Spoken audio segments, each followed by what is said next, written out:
Welcome to the Independent Characters, episode 242. This is Carl, and with me is Skye Herrick. Skye Herrick. Josh is still on break, but Skye has been, one of our great friends and show sponsor and owner of Herrick Games. Has graciously agreed to jump in, and we love having you on the show anyway, so that all works out. It's fun. It's even more fun when it's three of us, but you know. Yeah. All right. And again, we are recording this on August 13th, a little behind the scenes look. We're recording this on August 13th. Josh and I went up to the US Open in Tacoma, Washington. I came back moving my kid back from school up there. They have to go back for one more quarter, but we moved them out of their apartment. It's a long story. But somehow up there at the Tacoma Open, and if I find out who it is, I'm going to kill them.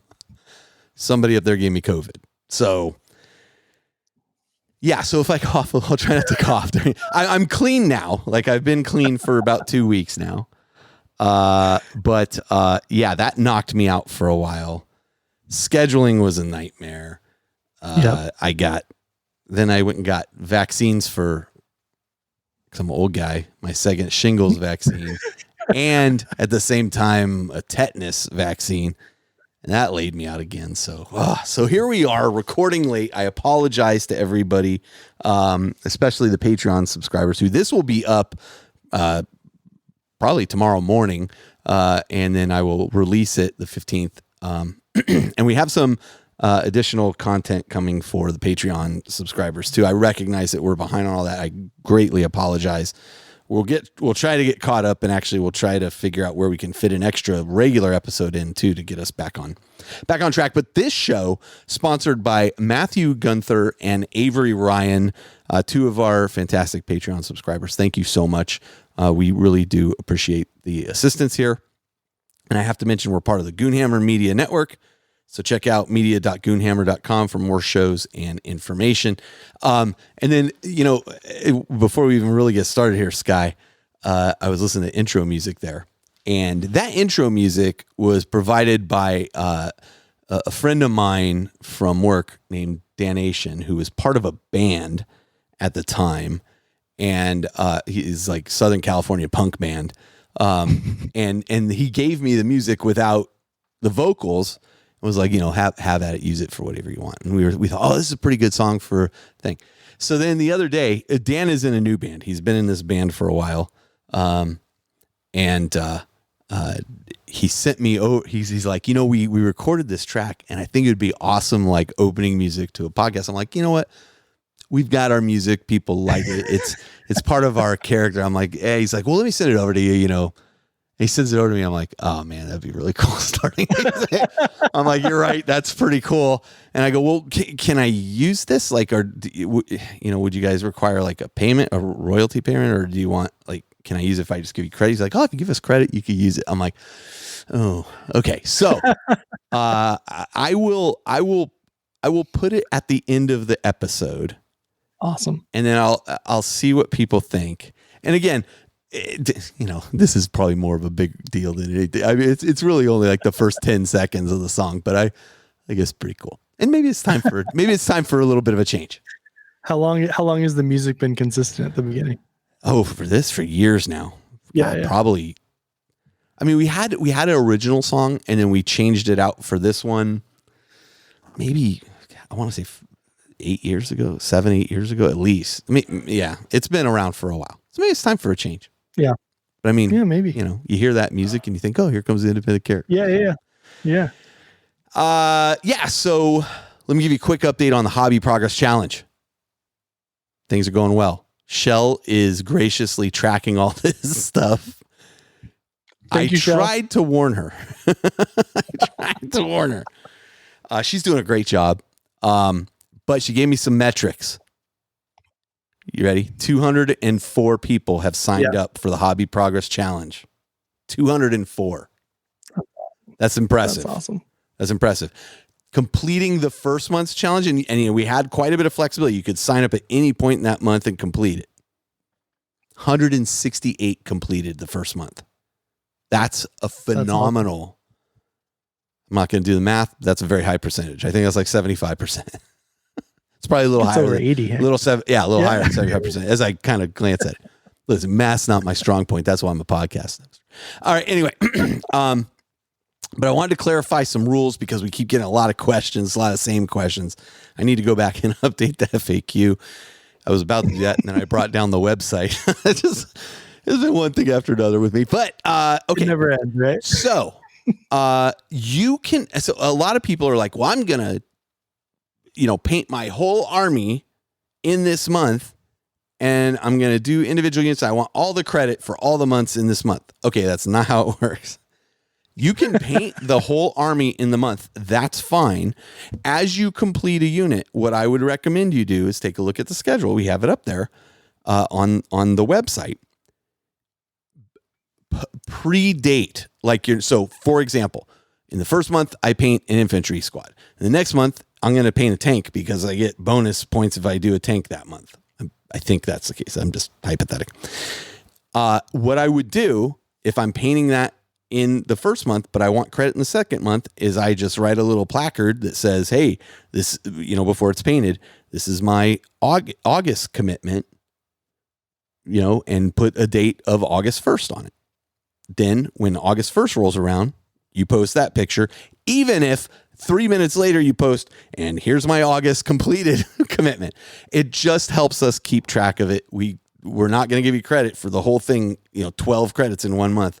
We got to spread it out over a period of time. So please make sure you do that. If you have any questions, God help us, you can ask Shell online through the Discord channel or myself. And actually, a lot of people have been helping out, kind of explaining rules, and they're right 99.9% of the time. So we appreciate you stepping in and helping out there. Okay. You have to post your commitment for a month. Now, going forward, July was kind of an amnesty month, but you have to post your commitment before midnight PST on the 5th day. So the 5th of that month.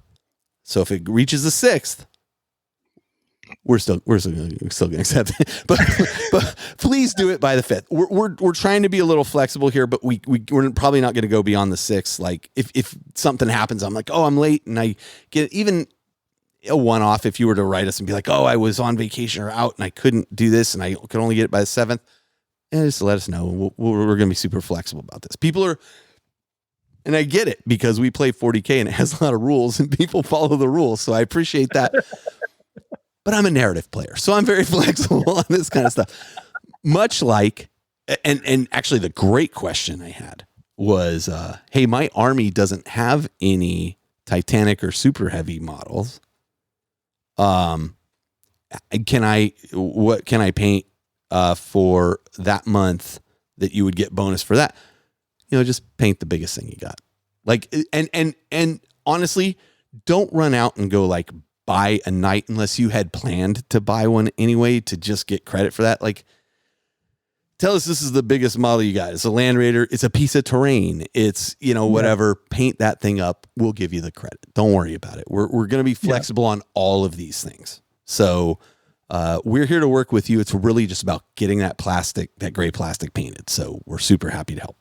And last but not least, you only have to tag Shell when you have completed your paint job. You don't have to tag her when you post, hey, here's the thing I'm committing to. Just tag her, hey, I've completed it. Here's my completed. And she'll go and take a look at your pre-picture and then post-picture. She doesn't need to see when you commit. We don't care when you commit. We just care when you complete. Is that all clear, Skye? Do you understand it now? Yeah. No, I had all of those questions, every single one of them. Oh, good. I'm so glad I could help. Thank you. I appreciate it. So, yeah, man, now I'm working again, and it's like, I got to find time to record. I forgot how difficult. When I wasn't working, it's like, well, when do you want to do it? How would we do it? Like, 11:22 a.m. On a Tuesday. Yeah. Yeah. Now it's like, okay, listen, I get home by 4, we can, Yeah. Okay. All right. So let's talk real quick about the show concept here. Yes, sir. The impact of Warhammer 40K on personal and professional life. This is really kind of like, what impact does the game have, and what can it have to your personal life? And ideally, these are like positive impacts. Yeah. Listen, I can list a ton of negatives, but positive impacts it can have on your personal and your professional life. And what brought this kind of to the forefront was, for me, was somebody had been talking about at one point, like they don't share that they are involved in this hobby at work because they would get mocked or whatever. And maybe that's the case. Like, I don't know what your particular situation is. I can tell you what people at my work know. I'm fully involved in this. They know Aaron, who's on the show from time to time, who now reports to me. It's not the first time, but they know he's involved in this, right? So he better throw those games of 40K against his boss. That's all. But here's the thing. Like, people know I'm involved in this, and a lot of times, when they're like, I don't understand what this is, and I show them pictures, they're like, holy smokes, like this is, and you give them a little bit, you give them like the elevator pitch. I don't go into super detail about it. When I had work friends come over for my 50th birthday, which was held 2 years late because of pandemic, and then they saw my game room for the first time, like they were just like, oh my God. And then they went and grabbed me and had me come in the room and like explain a bunch of stuff while I was also drunk because it was my birthday. Had a bunch of Long Island iced teas. It was fun to watch. You were here for that, right? Yeah. I watched it. It was fun. Dude, I can't even remember who was here. It was a good party. Yeah, it was good. It was a good party. Okay. So, so that's really I guess the concept was, I felt that somebody who couldn't share their enjoyment of this kind of thing, like, what a loss, and so I wanted to share, like, how has this helped me, and even the kind of ancillary stuff, how has that helped me both personally and professionally? And I thought, you're in it now, both of us work kind of Silicon Valley jobs and nerds reign here, so I mean, you get away with World of Warcraft stuff on your desk, and nobody blinks twice at that kind of stuff. Yeah. All right. 100%. We live in a unique place. Yeah, it's definitely a bubble. But it's a great bubble. I gotta tell you, except the cost. Okay. Yeah. So let's jump into Elite Choice. I'll go first. Now, holy smokes. Because people have been doing the Hobby Progress Challenge, there is like so many things to choose from now. Which is awesome. Yeah, and it's making it real hard to pick. But here's what I went with. For me, it was Tom Garrett, and now he hasn't even painted this right now. Like, this was painted earlier, is my assumption from his post. But he has a Tantalus, which is a Forge World Dark Eldar super heavy. And it's an awesome model. It's also a very good model. Fragile model. And so his question was about, how do I magnetize this thing, especially the sail? But when you look at the paint job on it, it's looking so good. And even the sail, I love the pattern on it. He's just done such an incredible job. I really love this model. I've always loved this model. It's I think a nightmare to assemble because it almost always comes warped, because it is by nature of it. Like, you're going to have to run this under some hot water and straighten some things out. It's dark Eldar-y, right? Yep. But it's gorgeous. But I think he's done a fantastic job on this thing. I've always been a fan of this model, and I think he's done it a lot of justice here. So yeah, it's a beautiful model. I think Justin owns one of these, but I don't know if he's ever used it, and I don't know if it's painted. Knowing Justin, it's dark Eldar, he has it. So yeah. Probably. So anyway, that was my choice. What did you pick and why? Yeah, so I chose, let me get the description here. So Mark Kilburn's the Prospectus class surveying rig. Yeah. Which is his Gene Stuhler Colt conversion. So number one, I'm a sucker for conversions. I'm a sucker for yellow. I'm a sucker for anything that's talking about going underwater and all that stuff. And it's just really, really well executed. Yeah. And all of the stuff that he's been posting about, like all of the conversions he's doing, I get really inspired by people who make the products their own. Yeah. That like you know, who take it and they have a vision and they combine it. Like I'm looking at this model and I can see like the pieces, you know, there's like a sentinel piece and there's the, what's the gun the top from? of I'm trying to think of what that like plasma gun thing on the side is from. I think that's from the plastic Leviathan from 30K. That's exactly what it that's is. the grav gun, right? That's and right. then I think it's a Helverin top on the front, and the arms I think are from the Brute from Necromunda for the Palatine Enforcers, because they're these weird looking arms, right? And it's like they're all these kits that combine it, and then he executes it. And the thing I love about a well executed conversion is it doesn't look like it wasn't designed that way. You're like right. you don't know this is a kit bash. It looks like it works, and it looks like it works in the world. Yeah, it looks functional. You know, even turning the smoke launchers on their side and facing them forward a little bit like either guns or lights or things. Oh yeah. It's just well executed. So I'm a big fan of this. I'm a big fan of the army that he's posting. And I love these immersive creative endeavors. So chef's kiss to that. Well, speaking of chef's kiss, we'll go to Shell's kiss next. Listen, Joe Gigso and your orc truck and converted rhino. First off, Shell loves the playfulness of this. She and she says this is kind of indicative of orcs in general. Like she likes that like silliness that they get you know, I've not. They just have. I think they sit in a unique place where you can do both humorous and horrifying conversions to orcs. Shell really loves the playfulness of this particular project. She loves that it's yellow. After purple, by the way, yellow's her favorite color. Good choice. And then she said, and he used the word kid, which caught her attention because her kid, Joe's kid, wanted an orc tank built. And so he converts this rhino into this orc truck or whatnot. And it looks awesome. Like it looks like a converted orc vehicle. And they get a certain amount of freedom in my mind to like convert and go crazy where nobody else quite does. Like Chaos can kind of get away with it. But it has to be like dark and like sinister looking. Whereas orcs can just do like, you're like, yeah, that looks like they found it in a junk pile and put it together and cool. It works. Yeah. You know?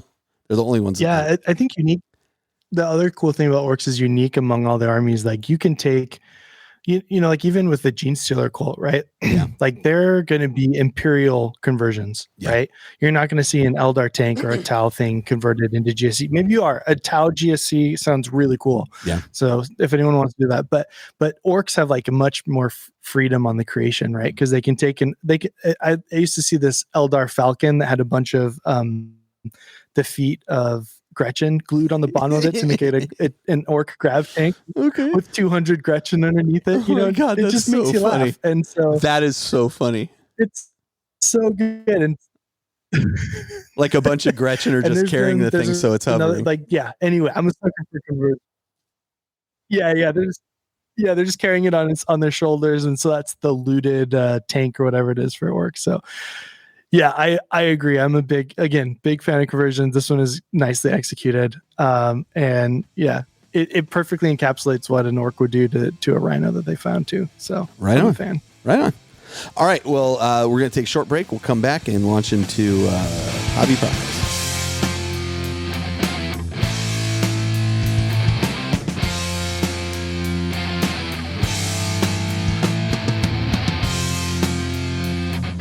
All right, we're back, and let's just jump right into Hobby Progress, which is pitifully light compared to my last Hobby Progress. My last Hobby Progress went on for days. For me, I'm still working on my Sisters of Battle, still very passionate about it, but COVID laying me out, starting work, all those things, going up to Tacoma, all took impact on that. I am about 90% of the way done through my next 10 women sister squad. So 10 model sister squad. So it's almost complete. I just have a few details and cleanup to do, and then the bases. Now I think I said last time I had ordered some bases off Etsy. Because I was we were struggling to kind of figure out how we wanted to base them. So I ordered these like temple bases off of Etsy that have like little candles on them and stuff. And they've arrived. They're 3D printed. They're great. They are great. Like they are everything I wanted. Unfortunately, they're everything I wanted. So like normally when I base stuff, especially like my chaos stuff, and I learned this from Dave Paints, I really kind of cheat the base. Like I will do this method where it's just kind of like almost like spotlighting the model. And it takes me, with an airbrush, I can paint 100 of those things in 25 minutes. Like I really kind of cheat it. That's awesome. So this is the first time, like these are highly detailed bases. And I'm like, oh no, like what? I didn't think this through very, very well. I'm actually going to have to figure out how to paint these things in a relatively quick manner. Like I don't want to spend forever on the base. I've got some ideas on how I'm going to do that. What I do know I do want to do is give the candles like a little glow to them. Yeah. But that's easy. That's easily done. But there's patterns to the temple floors, and I got to figure out, do I want to paint the pattern or how do I want to every pattern? Yeah. And shell, like at first I was like, maybe I can, maybe I can get away with just doing, it gray. And Shell's like, why would you buy these bases like that and then not do? And I'm like, you know what? You're right. So I've got a lot of bases to do. I had that experience when I first got resin bases. I really struggle with basing, and I had that experience with resin bases for my Eldar army, and I ended up like edge highlighting every like little panel on it, and it was killer, and it makes me not want to go back and do that army ever again. So basing is probably the number one thing that I struggle with in the hobby, and every time I tell it to anyone, they're like, "Are you kidding me? It's so easy." Especially Brian. Well, it depends on what you're doing. Train. Yeah, it depends on what you're doing for the base, right? Yeah. So I've got some ideas. I have to come up with a color that I like and that makes sense, and so I'll get all that done. But I predict by the next time I record, this 10 unit is done, and the bases are done for the 20 Sisters of Battle I've painted so far, and then I need to do base for Celestine and her 2 guards, because those 2 are done. And then this month, and of course I didn't get my commitment in on time. Although the last month I painted, didn't get my commitment in time. Shell's like, you didn't get your commitment in. I'm like, I can't win anything anyway. She goes, still. She's not wrong. So I'm gonna do another rhino. I've got another Sisters rhino that I've started, so I will get that done, and then I'll see where inspiration takes me. Probably the what's her name? She's the one in the war suit, the Invictus war suits. I think that's what they're called. And her name is eluding me at the moment, but she's actually one of the High Lords of Terra, and I didn't realize that in her lore. Morven Vol. Awesome war suits. Yeah. So I've got her and 3 other war suits that I'm probably going to paint up. That'll probably be next. I think I got some ideas on how I want to paint those up too. So, what do you done any 40K hobby or just? Oh wow, I didn't realize she was a High Lord of Terra either. Yeah, and she actually goes out and goes into battle. So, you done any 40K hobby? So no 40K hobby. I did host another paint class at my store, which was really cool. Right. Taught by who? Yeah, it was Matteo Di Matteo. I can't pronounce his last name. He's an Italian painter. He does Mindwork games. He was really fun. It was very much of scale scale models as art rather than gaming, which is really interesting. He was very much of like he's traditionally trained as a canvas painter, and so the whole thing was about how do you sketch out. It was the first time I've used heavy body acrylic paints, which was really interesting, really fun to mix and stuff. And it was very frustrating because it was all wet blending and sketching and that sort of thing. So it was really cool though. I always love hosting paint classes. I got another one coming up in October. It's really cool to hang out. Who's doing that one? Steve Garcia. And that's October? Yeah. Yeah. October 19th. Do you know what he's like focusing on in terms of painting? So it's interesting. He like, we started a Discord group on my server and we're like chatting through it. And cause he's like, hey, I can teach anything. He's typically, so he's award winning Crystal Brush, Golden Demon and stuff. He's typically known for really high saturated comic style, which is very different from what I normally paint. Yeah. And so I think we're probably going to explore really high contrast, high saturation painting, which is I think going to be really cool. Yeah. I'm really bummed out I missed on the Dan Osborne class. Like, and then I spent a bunch of time with Dan up at Tacoma, which was nice. Yeah. We had a great time together. We went to dinner a couple times and just hung out and chatted. He's such a great guy. Yeah. So I was already chatting with him about next year. So good. I will make the next one. Yeah. Yeah. Yeah. Yeah. Right. So I'm trying to lining up folks for next year. Right. And so that was my hobby progress. Like you going back to work and the summer, kids starting back up, time is at a premium. There you go. And the Olympics. I spent an enormous amount of time watching the Olympics over the last 2.5 weeks. Yeah. That breakdancing really got you, huh? Ray gun. Yeah. I saw you got her jersey, her outfit. You're wearing it. She's tattooed on my back now, man. That was something else. All right. Well, let's talk games played. Did you play any games? 40K, even fantasy. So I did not. I did play fantasy. So there's a map campaign going on at our store. Okay. My store for the old world. This is old world. Yeah. So that's been really fun. Yeah. And played 2 games for that. And then I tried a skirmish game called Moonstone, which was really, really interesting. No 40K games. My son did not challenge me yet. So I knocked out for a little bit on that one. All right. Yeah. He's a blast to play with. Okay. You have a ton. Let me tell you a little bit about the U.S. Open up in Tacoma. I played in the narrative, which, Mike Brandt was trying to tell me, oh, you got to go to the main narrative event. It's fantastic. I'm like, yeah, I want to. I can't go this year. It's in Atlanta or something. I think Adon is going.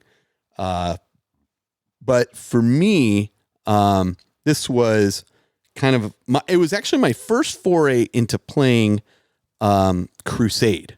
So basically what the narrative consisted of was 1,000-point Crusade games. You had a force roster of 1,500 points that you could then pull into a 1,000-point game, and then you would play. So you could swap units out if something wasn't going right, which I actually really liked that aspect of it.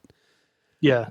1,000-point games of Warhammer 40,000 to me play quickly, but I don't feel like they give you a good taste of 40K. Like, I think they are just so dependent upon every unit on your table surviving.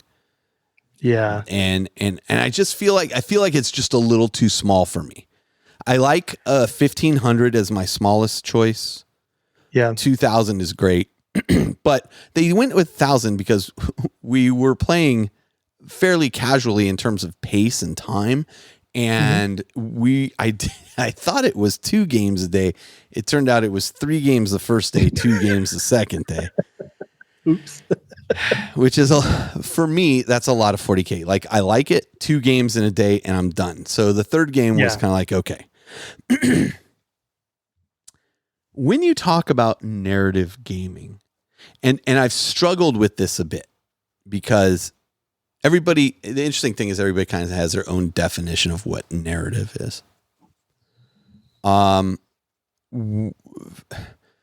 When you talk about narrative gaming, I feel like you have a story, you have like something you're trying to play out.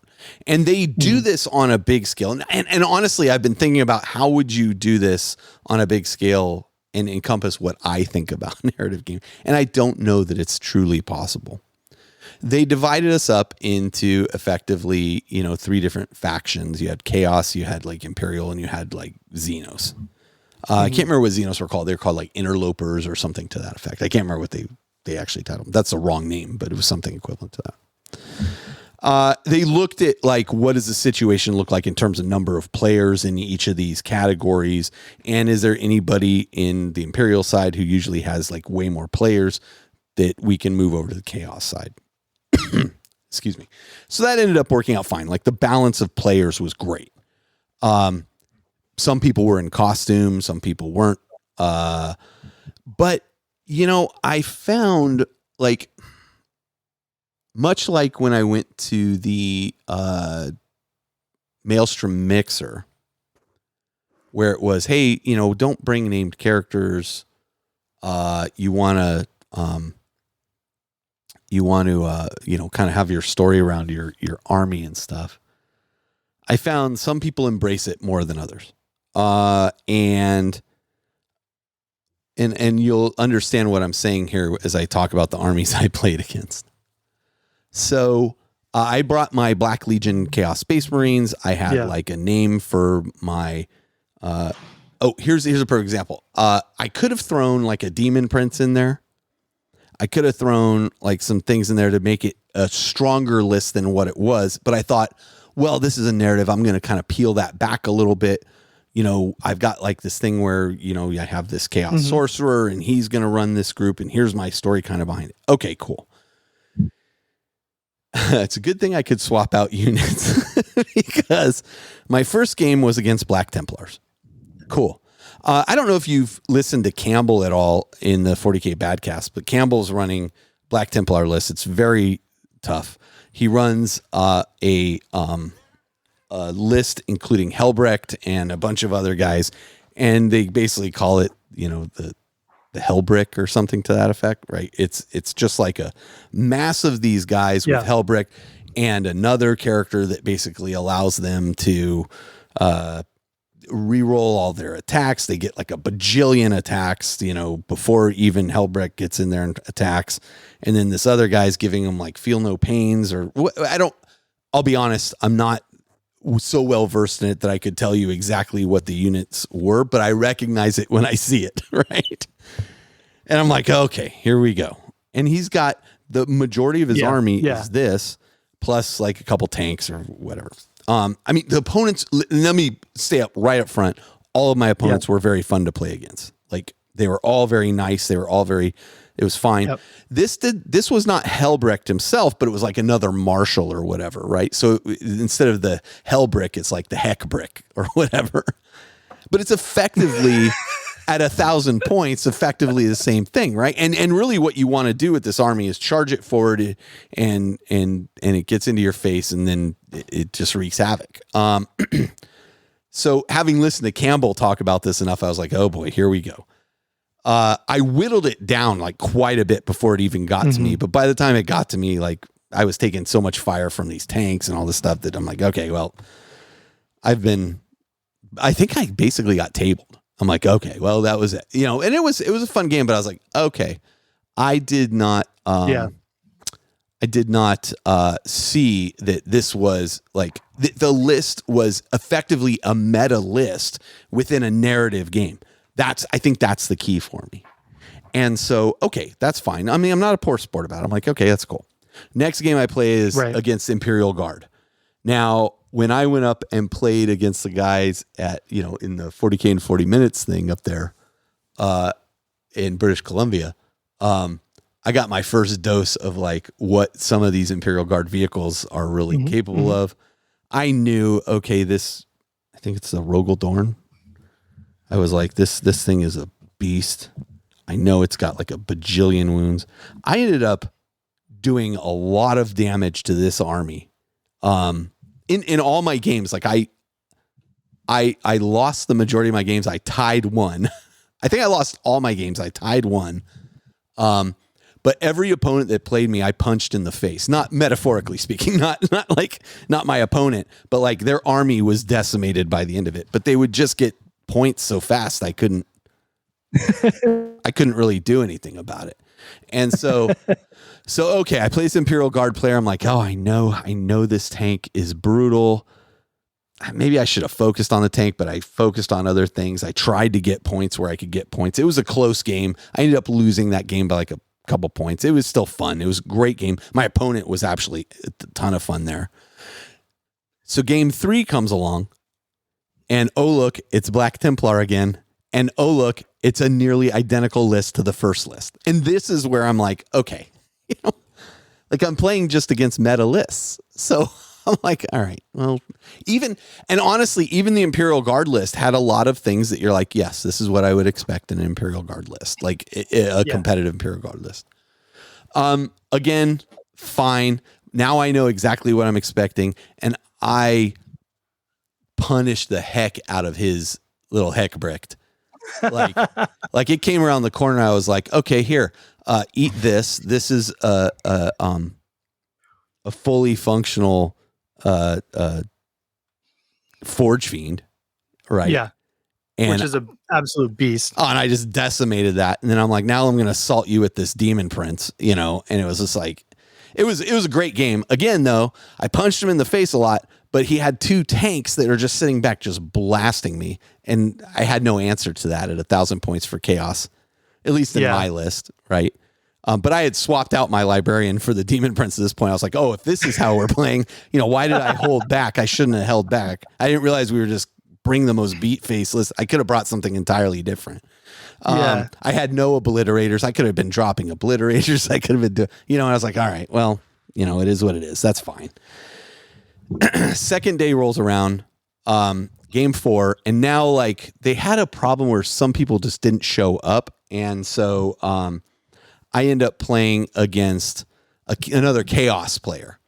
Now the story they were kind of telling there was really cool. We were like there was this massive like planet that like I couldn't quite tell if it was like a Dyson sphere or something, but it was called like the Kill Sphere. And like it was run by this massive orc boss, and we're all like fighting on it, and so it was kind of clever, like it was fun, and it was very much enjoyable. And I'll get to that in a minute. But so now I play against a chaos player, and this chaos player, now mind you, we are also earning points towards and earning Blackstone, and I'll talk a little bit about this in a minute. In the Crusade campaign that we're playing. So you're actually improving certain units, right? Well, that's the idea. My units got so beat up and I rolled so poorly that I took like a bunch of battle scars. And at one point my Demon Prince had like this battle scar, like any 6 rolled against him was an auto wound. And I'm just like, oh my God. And fortunately I was able to buy my way out of that by the next game, but it was, it was brutal. Now, it may sound like I'm not having fun, but I am having fun the whole day. Don't get me wrong. Like I'm having fun the day. I don't mean this to sound like complaining. I'm just expressing that like narrative to me means something different than I think this. But this touched on it. Like it touched on it a bit. And it was certainly way more enjoyable than tournament play for me. And I'll talk about that too. But this chaos list was like, what's the guy called? The one that rides like the scorpion thing, right? Oh, the Machina or whatever. It'll come to me in a minute. I've got one painted up. I painted one up. It's him. Such a good model. It's a dread, like a Hellbrute, a brass scorpion.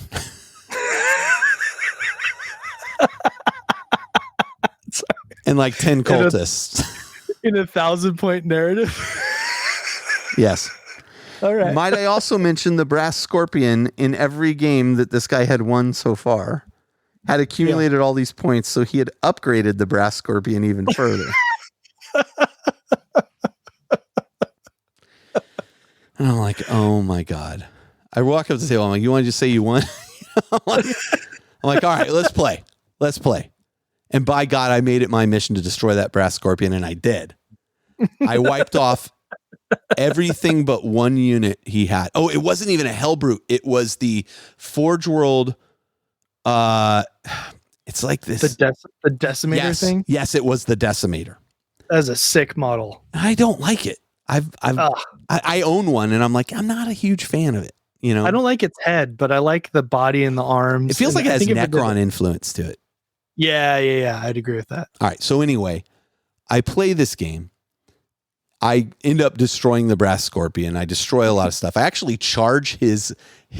I charged his cultist who tried to hide on an objective with my rhino that had nobody in it, and tank shocked him. And I end up killing like all the cultists.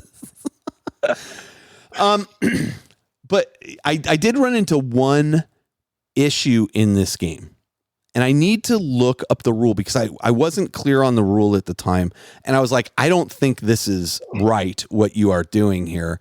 And he's like, well, I can do this. And I'm like, you know what? Just do it. It's fine. Whatever. Like by this point, I'd lost, I tied one game. I'd lost 2 games. I was going to lose this game. He had more points. I couldn't get to the points fast enough. Yeah. It was like he was on defense and like all the points were on his side, and I had to like overcome that. And it just wasn't going to happen with this brass scorpion that can, by the way, send out so much fire in a round. I baited out the brass scorpion with a squad of 5 Chaos Space Marines on an objective because I was like, I'm going to get the points for this objective, but he's going to charge these guys with that brass scorpion. And then I've got him out here and I can deal with him, but I need him to come a little closer. So he charges those guys. The brass scorpion is not on a base. My understanding is that a model cannot pass. It can pass over another model in some cases. I think Titanics can pass over other models, but they cannot stop on top of those models.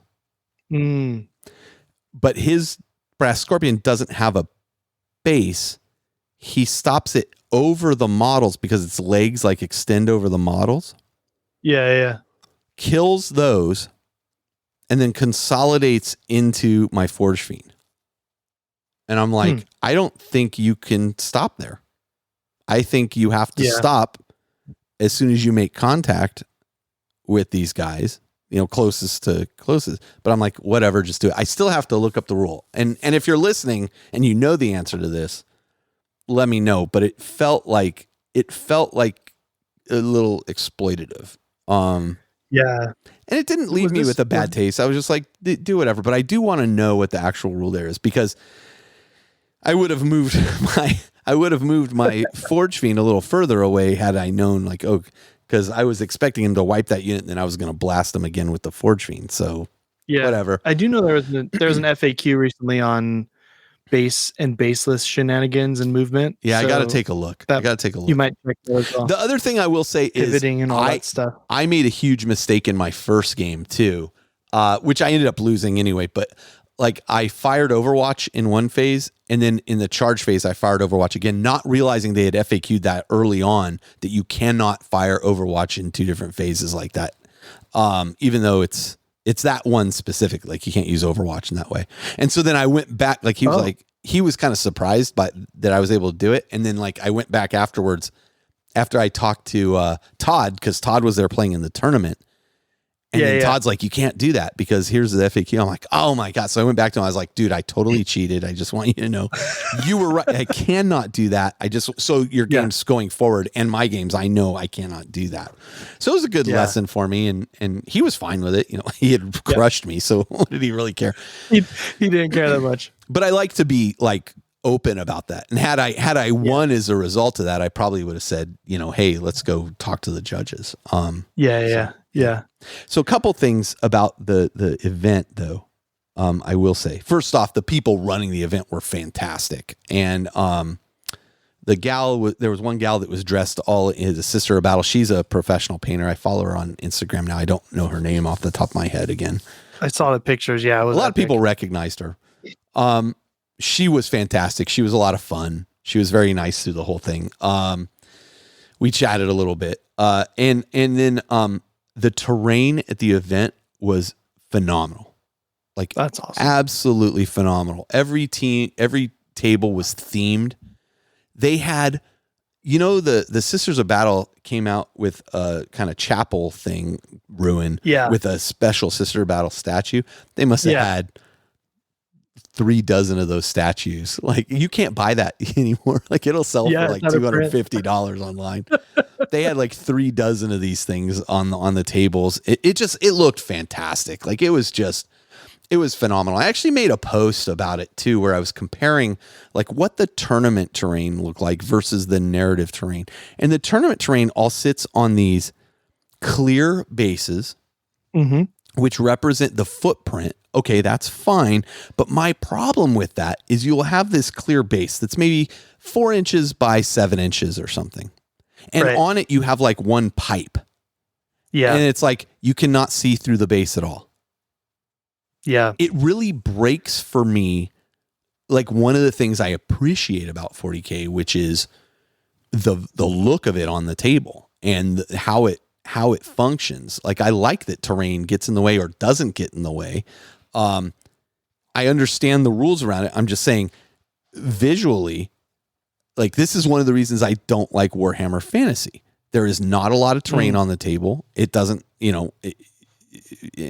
same with War Machine and Hordes. Like, there it was so anti-terrain. It was usually just like it's flat little cutouts that they put on the table.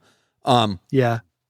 So, and I showed a comparison, and I wasn't trying to like get people to rail against one or the other, but I'm like, if you're going to say this blocks line of sight, it should look like it blocks line of sight, Yeah. And the narrative stuff, we were like, all this blocks line of sight, and boom, and we're off, and it just wasn't an issue. So I don't know. That was one of the big things for me. And then, like I said, I'm actually Josh is going to set aside some time week after next. We're going to talk for a half hour, 45 minutes about, for the Patreon, like, about the event in depth, because Josh walked away with like 3 trophies. He would have walked away with 4, but they were like, we got to give a trophy to somebody else, dude. Like, this is ridiculous. So I was so excited for him. He had such a good time, but he overdid it. And then we've got a lot of stuff to talk about where we stayed, and he booked that Airbnb, and I'm never trusting him to book an Airbnb again. So amazingly, he did not get COVID from me, even though we were in the same room the whole time. So, but man, all my family got COVID. So anyway, we lived through that. It was a great event. Yeah, please don't. Man, I hate that I sound like I'm kind of complaining about it, because I had so much fun, and the people I met were fantastic. I got to spend time with Dan, and I got to spend time with Josh, and probably pass COVID to a couple people. And I think I gave COVID to Dan. I think he's one that got it, and it's just like, it was so cool, and they had so many cool things going on at this thing, and so many different ways to play that I absolutely adored it. And I did learn a lot about Crusade, and I learned that it looks like, when you read it, it looks kind of clunky. You're like, oh, but I have to track all this stuff. But in actual play, it's quite simple. And I hadn't bought at that point I only had I just understand it more. I had the Tyranid Crusade thing that came with the original starter set. Yep. But this Pariah Nexus Crusade book, I saw in the store, and I didn't pick it up, and I was like, I don't need that. It's a totally different, like, Crusade thing. And so it's really kind of fascinating. And then you couple that with every codex comes with their own Crusade rules for that. So you actually pair those with the Crusade you're playing. The Pariah Nexus Crusade the missions that you want to take, which still feed into my Chaos stuff. But you're also gathering, this Blackstone. And when you gather Blackstone, you can then spend it and upgrade things. And it's super fun. Like, I will definitely play more Crusade. That's awesome. Yeah. I think the very early point you said around the games being 1,000 points with a force organization chart that's like completely wide open. I think 1,000 points, it's you're very likely to run into to Brass stones scorpions. that you don't have paper for, to say it one way, you know, Yeah. like, and so I think that is, You are 100% really hard correct. in an event. And I tried to do that. So, I tried to make like a list that was like sounds fantastic. Yeah, and I tried to make a list that was like it could take on kind of anything. What I should have made a list was that at 1,000 points, just like this list punches you in the face real hard, real fast. That's all it does, you know, and then be damned what everything else does. Or, you know, you focus on like one thing. And to me, that it's one of the things I don't like about Warhammer Underworld, where it's like I pick this strategy and I don't have any opportunity to change that strategy once it's in play. In a bigger game of 40K, I pick my strategy. This is not working. I need to shift or adjust, and hopefully I can pull out of it, you know, but at 1,000 points, you just don't get that opportunity. You're absolutely right. It's a good description, the way you said it. Yeah. Yeah. So anyway, but it was a lot of fun. I would go again. I will absolutely go again. It sounded awesome. I will wear all the pictures from everyone there. I will wear a mask. Yeah, but it did look really fun, and it looked awesome. So yeah, I would highly recommend going. Josh played in a combat patrol event, and he played in Imperial Legions Imperialis event, and man, yeah. And I'll tell you, the level of painting quality at that event, like across the board, both tournament players, the narrative players, everybody was very high. It was very interesting. That's awesome. And when you would see an army that wasn't painted with like love and attention, you were like, that army stood out. It was fascinating. So that's cool. That always makes it better. Yeah. All right. Well, let's do this. Let's take a short break. We will come back and we'll launch into our main topic about like how this hobby we're in can impact your personal and professional life. We'll be right back.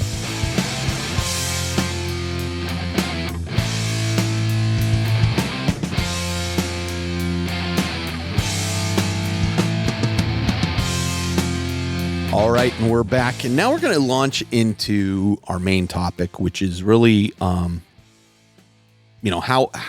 does 40K impact in positive ways, your personal life and professional life, and how can it? And so when I kind of broke it down initially by like kind of personal life, like what impact has it had on your personal life? And so like. The first topic I wanted to kind of discuss was like personal growth and like skills development, Skye. And so I'll kind of start the conversation by saying, it's done a number of things for me. The first being, certainly my skills in painting have, and just general artistic abilities have increased as a result of this. Yeah. But not only that, like how I think about problems, it's kind of helped me in how I apply, like if I'm going to do a large project, and I was project manager for many years. For those who've listened for a while, they know Jeff used to like get annoyed that I would like organize everything, but even to the point of like, hey, I want to build this Sisters of Battle army. Mm-hmm. Let me break it down into smaller chunks so I can think about, hey, if I want to start playing with it right away, what's the order in which I should assemble things, purchase things, assemble things, paint things, so that I'm able to get the maximum value out of my purchase faster, right? Yeah. So like critical thinking, like strategic planning, that kind of thing, I think it's helped me there a significant amount. Yeah, I would agree. I used to talk a lot about, because I would play paintball a lot, and I would say paintball was my tactics and Warhammer was my strategy. Mm-hmm. And I think one of the things that playing war games in general allows me to do is to be able to zoom out and look at the full picture. And probability in life is something that I think is hard to encapsulate, but it's all we're doing within a game, right? There's always a probability you'll fail. There's always a probability you'll success. But generally you're like, hey, these guys should do this thing against these other guys, right? Mm-hmm. And I think that's helped me make decisions. I'm an analyst in my day job, and so it makes me quicker at doing probabilities in how things are likely to react, making better guesstimations and things like that. But also just being able to think, like, when we're trying to think of a project or a solution, like, hey, we've got a problem, what are the possible solutions? Talking through those from that type of thing. And then also I think something that wargaming does is teaching you to have more than one solution or having backup plans, right? Yeah. If these guys fail, they shouldn't fail, but if they fail, what are we going to do just in case? Right. And being able to do that quickly, I think in a professional environment is really helpful. Certainly in the tech environment, right? There's a lot of discussion about redundancy and those kinds of things. And so, I mean, a lot of the phrases we use in the show, like, come from my knowledge of that. I mean, Kanban boards, for God's sakes. Like, we were learning about how to utilize them at Yahoo, and I was like, oh, how can I use this in, like, my hobby life? Yeah. And then I realized, like, I can use this, not just tracking hobbies, but, like, if I want to track any project I'm doing at home, like, I just can break it down into small components and then work my will. You know, it's interesting you talk about probability. Like, almost every decision you make, not just in wargame, but in life, is based around probability, right? Like, hey, I want to go to the store and buy something. What's the chance that they're going to be out? Do I need to get there early? Right. I mean, just at its core, like, to simplify, every decision is really made against probability. And one of the interesting things was Jerry Seinfeld used to do this show, Comedians in Cars Getting Coffee. And he did one interview with Barack Obama at the time. At the time, Barack was president. And I'll never forget, he talked to him about, how do you make hard decisions, right? Like, you're the president, you're making some of the hardest decisions there are to make. And Obama said, well, the easy decisions don't come to me, for one. Yeah. Right. And he goes, okay, but then how do you make a decision? And he says, it's all probability. Like, deciding, do I send these guys into danger's way because we think Obama, or because Obama thinks that, like, Osama bin Laden is in this compound. Right. Well, what, and he goes to his guys, he's like, what's the percentage chance you think he's there? We think 85% chance that he is there. All right, let's take that risk. Right. And so, I mean, at a highest level of decision making, like, probability comes into play. So understanding in wargaming, well, my odds of succeeding in this charge are pretty slim or pretty good, right? Like, can help make those decisions in real life, where you're like, you're not rolling dice clearly, but you're weighing your options against, well, what are the chances things are going to go wrong? And if they go wrong, as you said, then what are we going to do? Right. Right. And this kind of applies to finances, to anything. Right. Yeah. So, yeah. And I think the other piece, to your point about Kanban boards and breaking things into pieces, like, I've learned that through painting, especially, right? What do you do in what order? Yeah. And I think for anyone that struggles with ADHD or executive dysfunction, right, that is really, really helpful. Yeah. Right. Because the stakes of painting a miniature are very, very low. Yeah. Right. And you can learn that process in something that's not very hard, and it can help you transfer into other places as well. So I've definitely seen that as well. And we're sort of jumping to something later, but we can jump right into the creative, artistic piece as well. Creative expression is actually where we should go with this, right? I mean, Shell's been painting 2 venom crawlers. And I'm stoked. Like, I come in and she's just sitting there painting. I'm like, oh, you're painting all this stuff. Like, and she'll ask, how do I do this? Or how do I do that? And then she'll make a mistake. And I'm like, 90% of painting a miniature is being accurate. And, like, the other And that's 90%. And then the other 75% is correcting the mistakes you made. Right.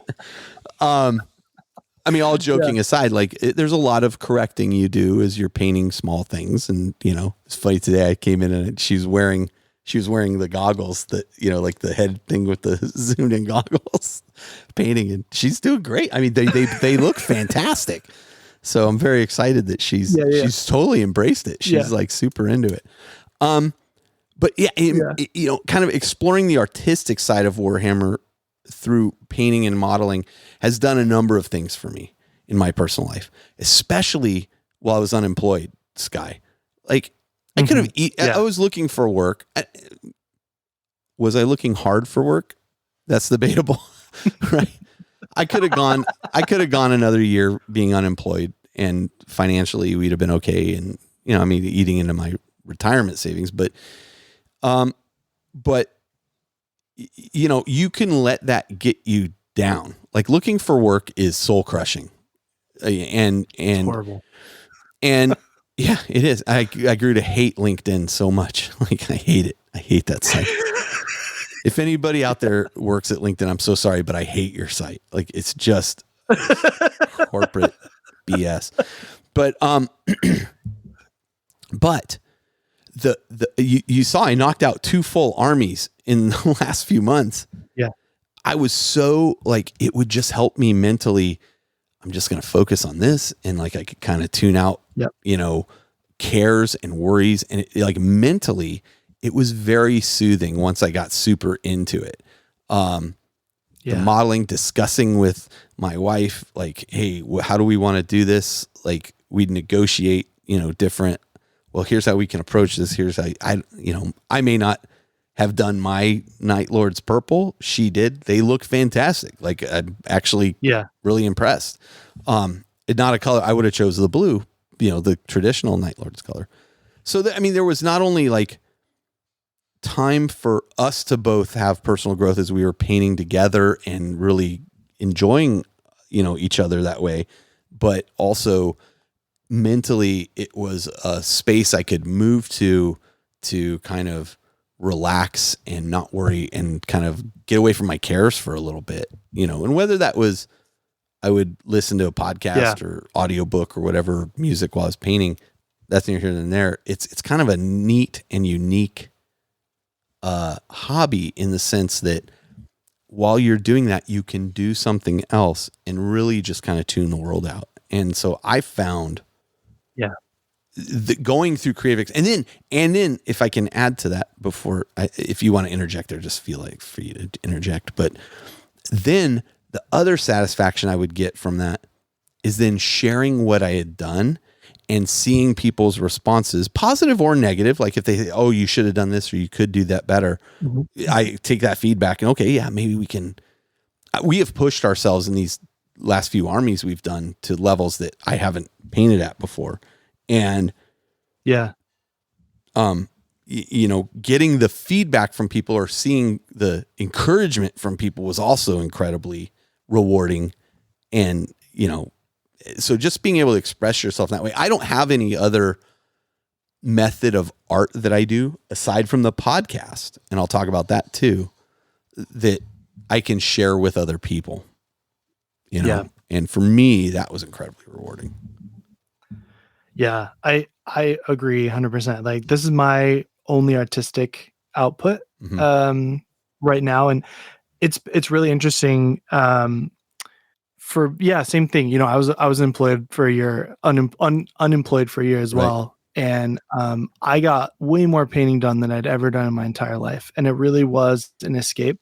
And it was in like the mental break. Like we met, like we all hang out in this, we hang out in a fantasy world because sometimes the real world sucks, and hang out with other people there and just enjoy it. And that mental break was so important, continues to be really important, and has continued to scratch a different part of my brain, especially now that I'm back at work, to be able to play games. And I've assembled a couple models, but just to like create something that is just playful, or as in my paint classes, it's just pretty, like just create beauty, that even if it's not the best that I've ever seen and it's something that I created. Yeah. I think there's something about being able to have your brain switch.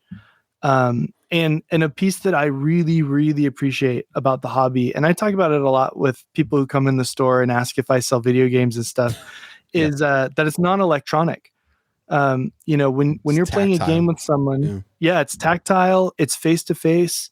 A lot of parents talk to me about it because they're excited about, like, oh, will my kid just be behind a video screen all day? And I'm like, this is a hobby where you have to talk to your opponent. You have to socialize.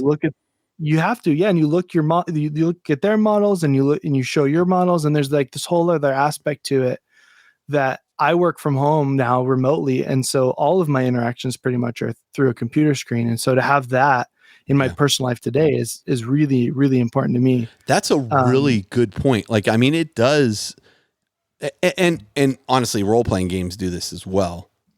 But it does force you to work on your socialization skills.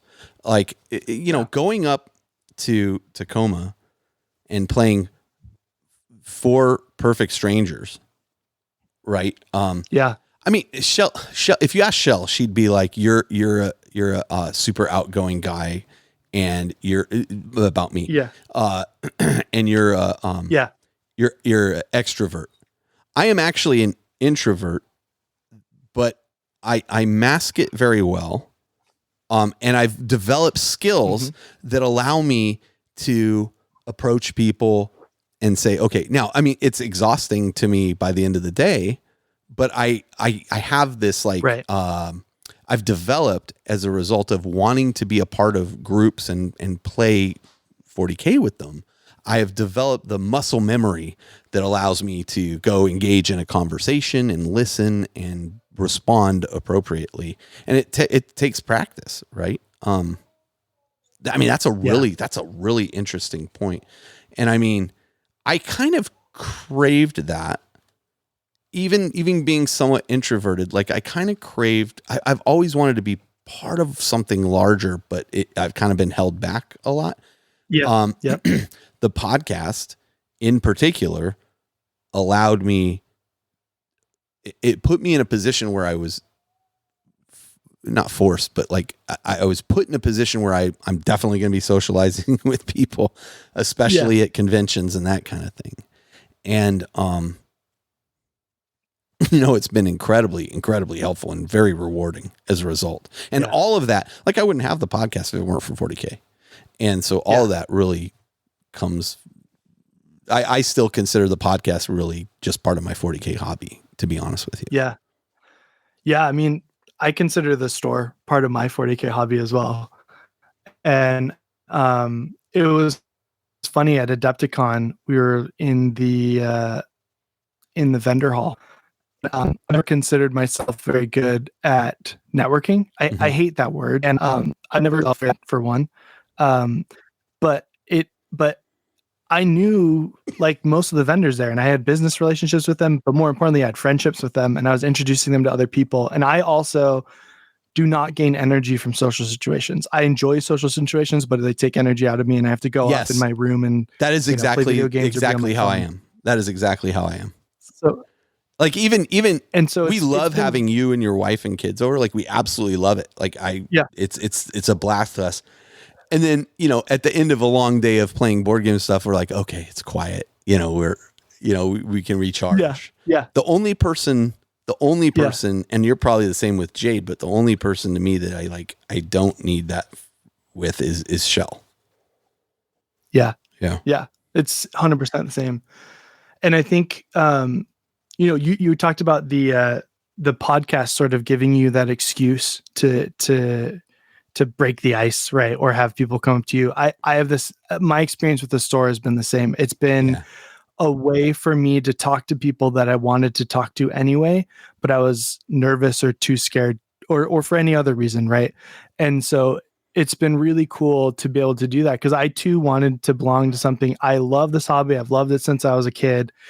And to be able to try and give back more than just more than I was before, to be able to do that and just to amplify good voices in the community and provide a community space has been really cool and really pushes me forward and filters into my personal life, my professional life, and makes the hobby a lot richer for me as well. Yeah.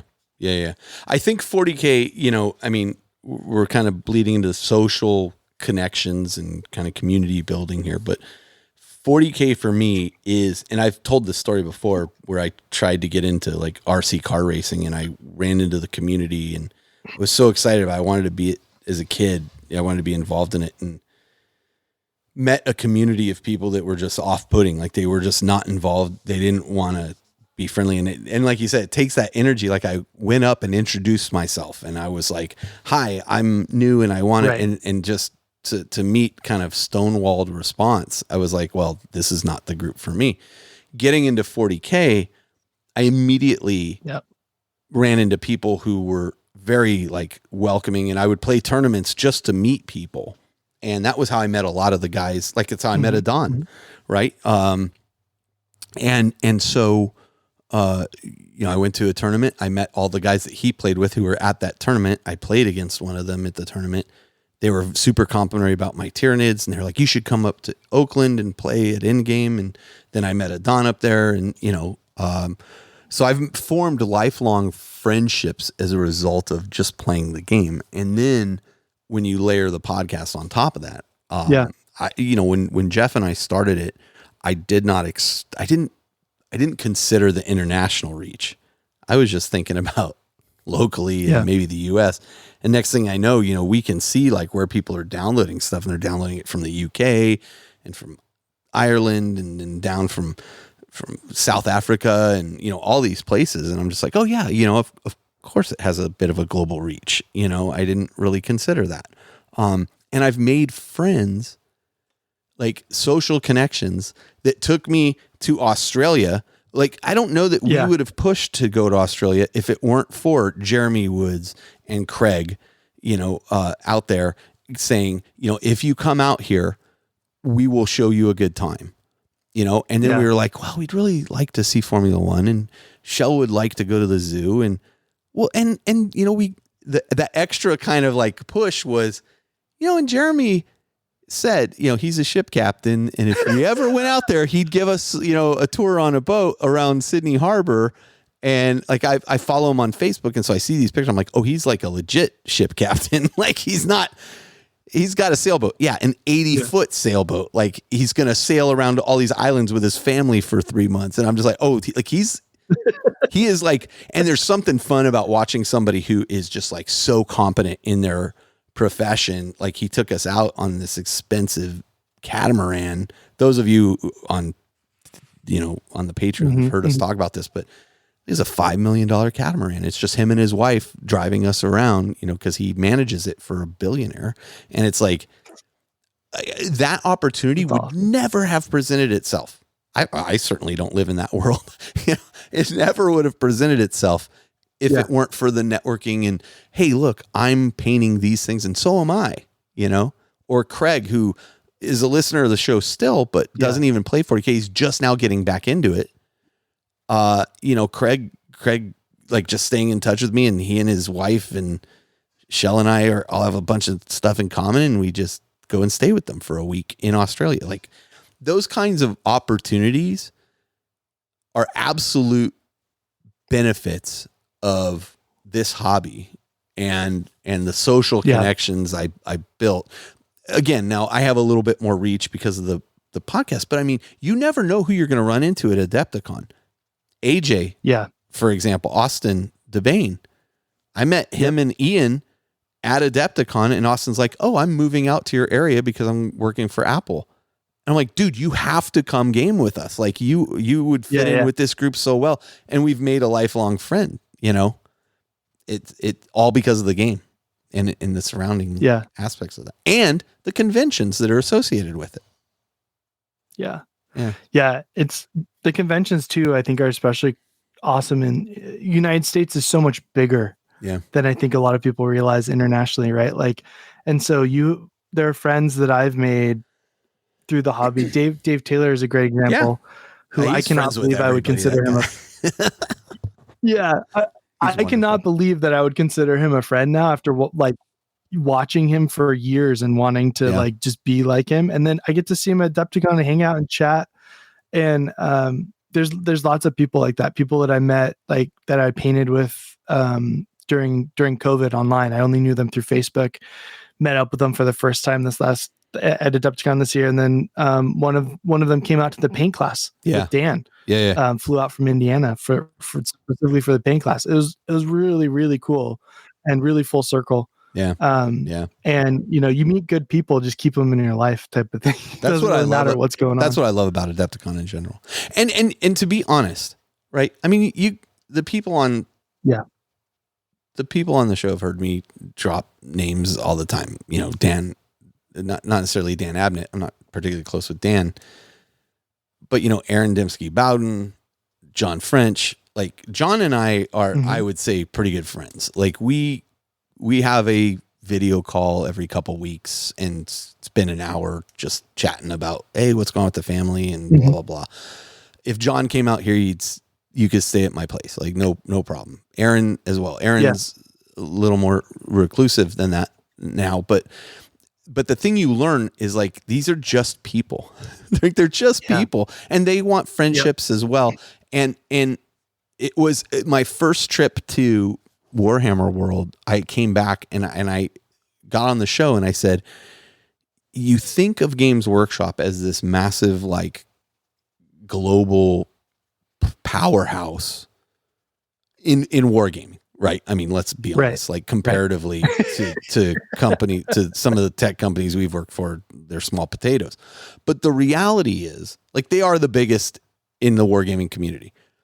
But the reality is, all the people working to design the game that you want to complain about or love or whatever, they are just people, and they are passionate about this game. I promise you, they are like, They are. I'm sure within the company there are, like myself, corporate stooges. You know, like in my company, I'm sure there are people that are there. You know, finance people are probably not passionate about 40K, but they're like, well, here's the books and blah blah blah. But the reality is, the guys developing the game, the guys working on the events, the guys working on the models, these are incredibly passionate Warhammer players and fans and painters, and they're people. They're just people. Like, I got to go out there, and because honestly, what won me the Warhammer Hero Award, I got to go out there because we did the whole fire relief thing and arranged for these guys, and I got to sit with all the painters and stuff, and they painted up HQ units for everybody's army that we were giving them. And that was all from Games Workshop. They're like, we're going to give you all this stuff, and we're going to paint this one HQ model for each person and tell us what they want. And then I got to sit and talk with these guys, and they were just so happy to have me there and just chat with me. And it wasn't because I'm a podcaster, or it was just, I was somebody else that was passionate about the hobby, you know? And they're like, hey, do you want to paint one of these for these guys? I'm like, nobody wants mine. they want your heavy metal painted ones. Get out of here. You know, but I just sit here and ask you questions.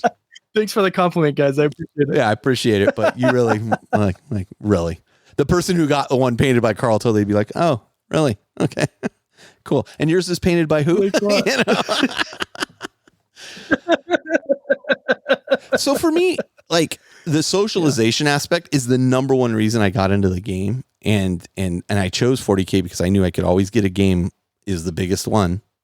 And I love the look of it. Like, I'd always wanted to get into it as a kid, you know, but it was just too pricey for me at that age.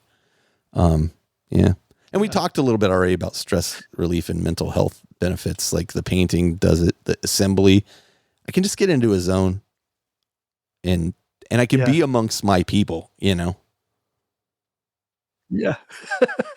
Which is important. Yeah. I also, you know, I think there's another piece which, you know, people always say, like, oh, there's gaming, there's painting, and there's the gaming hobby, and there's the lore. And I'm not just saying this because I own a store, but I actually believe it is. I think collecting is actually a piece of it too. Oh, for sure. Right. 100%. Like, I think there's a joy there's a joy when you go into an old FLGS and you find that thing that they have. There's no reason it should be there, right? Oh, yeah. It's been gone for 15 years, and you just get so excited about it. And I go show my wife and she's like, "Oh, good. You got another little doll. Yeah, Why do you have so many of them?" And I'm like, "But this one is different." I have a model. It's an evil cleric. My character in D&D, my longest running character, was this lawful evil cleric, Archon the Destroyer. What is his name? And I love this character. And this was before like models were just like as easy to get as they are today. Like you had to, like there was this hobby store called D&J Hobby. This goes to your collecting point. And D&J Hobby had like a wall, and they had a miniature, like it had been divided into all these things, and you had a miniature in each little cubby. And you could just go through and you'd say, "Oh, I want miniature A102," and whatever. And they were $5 or whatever they were a piece or whatever. Right. And I found this miniature that was this evil cleric in plate mail armor with a shield and a mace. I was like, "Oh my gosh, that is Archon." Like, so I got it. I saved up my measly money and I bought him, and I painted him up terribly with tester's paint because I didn't know what I was doing. He wasn't primed. He was chipping all the time. But I loved it. I loved that model. And eventually it got lost and whatever. And then a number of years ago, an old friend of mine, Leanne, she was like, "Hey, I have this character sheet I think is yours, and because your name's on it." And it was my final character sheet for my character. He's like 14th level. And I'm like, "Oh my God, yeah, that is mine. I want that." And so I have this character sheet. And so I went around trying to find this evil cleric for the longest time. And I thought it was a Ralpartha figure. I was looking forever. Turns out it's a Citadel miniature. Oh man. And I found it, and I bought it, and I painted it up. I have it actually right in front of me. I painted it up better than I did previously. And I was like, and I'm never going to use it. Like, he's actually very small compared to today's miniatures, but he makes me happy just sitting on a shelf because I collect them, So I agree with you 100%. Like, collecting and finding that rare thing is like, I always wanted this, and now I've got it. Yeah. It hits a dopamine hit, Yeah, without a doubt. Yeah. Without a doubt. Brings you joy. Yeah. So, okay, let's pivot a little bit, and let's talk about professional life impact. And so career skills, professional development. Let me tell you, the first thing that came to mind for me was at Yahoo, I had to present to the executive team later in my career. I had to present to the executive team once a month. Like, here's some data. Here's what we're doing about it. Here's the trends and what we see and what we think you need to do about it. I also, in today's world, and for years, I run a lot of post-mortem meetings. So what those are, for those who don't know, is in the tech world, when you have like an outage of your services or something, you have to kind of answer to the customer on what went wrong. But not only that, internally, we have a meeting that kind of determines, hey, what went wrong and what do we have to do to keep it from happening again? The most healthy of these meetings don't like point fingers. They're like whose fault is it? It's more about like, just how do we keep it from happening again? These things are going to happen. We just need to make ourselves more resilient or, Yep. Yeah. So, I host those meetings all the time. Hosting a podcast has allowed me practice in presentation and speaking and engaging with people, to the point where, I get pulled in for like the most difficult of these meetings.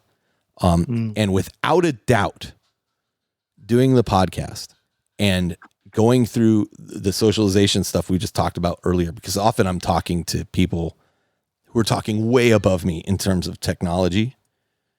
But also being able to then get them to relate to me. So for example, a lot of times what I'll say is, look, let's pretend I don't know what you're talking about. And how can you put that in terms that I can understand so I can explain it to the executive team. Right. And then they'll, okay, this, and we'll go back and forth. But the skills I've learned from having to learn complicated games like Warhammer 40,000 to then hosting podcasts and hosting guests on podcasts and explaining, okay, here's how we're going to record this show. I want you guys all to be prepared. Here's what we're going to do. Okay. Now we're doing it and we're having fun. All of that stems from 40K to me. And is a direct, and it's absolutely had a positive impact on my professional career. Absolutely. Anything? Yeah. I was just thinking about, and anytime I go to learn a new game, Mm-hmm. if you've ever had someone explain to you a game, there's a very big difference between someone who explains a new game to you well and someone who explains a new game to you poorly. Yeah. And to me, someone explaining a new game well, you start with what the objective is, right? How do we win? All right, we're getting 100 victory points. How long do we have? We have 6 turns. And then why are we doing this, right? Like what a little bit of the background. Yeah. That framework that's really is like, good. as an analyst, those are the first 3 questions I ask anytime someone comes to me. Right? I say, what are we doing? How long do we have? And why are we doing this? And that framework for at work helps me understand things so much quicker than if because I can come up with a solution that takes 6 months. I can come up with a solution that takes 6 minutes. But if you don't tell me how long we have, we're going to be talking in circles. If you don't tell me what we're doing or why we're doing it, who the audience is, all of those things of communication, like I can do my job so much better for that. Yeah. And I literally, as you were talking, I was just thinking about like, where did that framework come from? And I was thinking about learning difficult games quickly. Yeah. And I need someone if someone explains it in that framework to me, I can pick it up so much quicker. Oh, that's a really interesting then I can slot point. Yeah. everything that works together in that way. Yeah. Yeah. And I'll tell you, anybody who's organized any kind of event for Warhammer 40,000. Yes. Anybody who's organized any kind of event like that, you need teamwork skills, communication skills, leadership skills. This is what we're going to do. We're heading this direction. Here's all the rules for everybody. Carl, how come you didn't watch the video I created? Like all of those things, how do I organize this so everybody's engaged? Like all of those skills directly transfer into the kind of work I do at work. And I would, and in its worst case scenario, even having difficult conversations with people involved in the game that are cheating or are just not enjoyable to play, those skills I use at work too. Although in that case, I would say I've received a lot of training at work. So I've probably taken the skills from work and then applied them to 40K, but I've had to practice it a number of times in 40K, Yeah. So, yeah. Yeah. I think another thing, and you brought it up when you were talking about Tacoma, right? Is when you are playing in your home, and we talked about this the last time we were together about creating a gamer group, right? When you're in your home, you have control, right? You can kick people out. Yeah. When you're going to a convention, you're going to an event, you're going into a store, you don't have that ability. And so for people who are introverted, right, there's a lot more upfront there, but you also have to be able to communicate with people that are very different than you, and you might not have ever chosen to really engage with them in a different environment. Yeah. So how do you connect with them? How do you have a good time for both of you? How do you make sure that this is an enjoyable experience? Because both of you are taking 3 or 4 hours out of your time and your family's time to play a game. And that's something that I've been talking with my kids a lot, right? As we game about how you make sure the other people are having fun and how that is your responsibility. Yeah. And I think in a professional environment, being able to see in meetings, hey, this person hasn't spoken, or this, like, what's the body language of this person? They look very uncomfortable with what's going on. How do I talk to them, make sure that their voice is heard? How do I make sure that, we're being inclusive and we're recognizing people? Like that awareness of body language and being able to talk with people that are different from you and that, you are forced to be with. Yeah. In a way, right? We chose to be there, but we've all been forced into a game we wouldn't have chosen. Of course. When we go to the store. And honestly, one of the nice things about Warhammer is like, it's only going to go 5 rounds. You know? Right. Oh, this is terrible. I'm just going to push these 5 rounds and I don't have to look back. Okay, fine. What am I going to learn from this? Right. Yeah. No, it's a really good point. And the thing that it provides that 40K or war games or whatever provide you the opportunity is to practice those skills. Yep. Before you take it into some, into a more high stakes environment. Like you can run an event and the event can crash and burn. Yep. There's a way to pull out of it. You'll dance and we have an odd number of players, or we didn't think about this, or a bad call was made. Well, you have a meeting afterwards. You go, what went wrong and how can we avoid it in the future? But forcing you to think on your feet in those terms then allows you to develop those skills in a fairly, let's be honest, like a very low impact environment, very low impact. So, yeah. So I'll give you a couple of examples where this has happened in real life to me that are fairly recent. I used to run a team at the company that I'm currently at, because I actually went back to the company I was at before. Anyway, it's a long story. I used to run a team. We hired some people. I took these guys out to lunch, these 2 guys that we had hired out to lunch. And I always do like a kind of get to know you lunch, and like, so what do you do when you're not working? What do you do for fun? I go out with my family. I do this and the other thing. One of the guys goes, well, I play Warhammer 40,000. And I go, oh, so do I. I host a podcast. He's all, yeah, I know who you are. Like I knew who you were when I came in for the interview. Like, and I was like, why didn't you say something then? Like we could have cut through a lot of the BS. Like that would mean he's like, oh, I didn't want to bring it up. And I was like, oh, and how funny is that? Like, what are the odds? Pretty slim, to be perfectly frank. But I thought, had he brought up in the interview, and listen, I mean, it's probably a fault of mine, but had he brought up in the interview, hey, I listened to your podcast. I play Warhammer 40,000 as well. You're already forming a connection with me. Yeah. At that point. And now, like, oh, you probably have it, all things being equal between 2 people, you probably now have a leg up. Right? Yeah. And so networking is a real thing.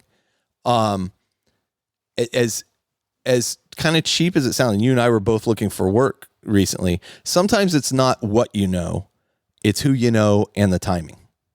And so, I mean, my current role that I'm in is I've gone back to the same company, but it's a different role with different responsibilities. It's perfect. It's like exactly what I was looking for. And then they're like, yeah, we wrote the job description for you. That's why we came to you and we were like, hey, you want to come do that? And I'm like, perfect.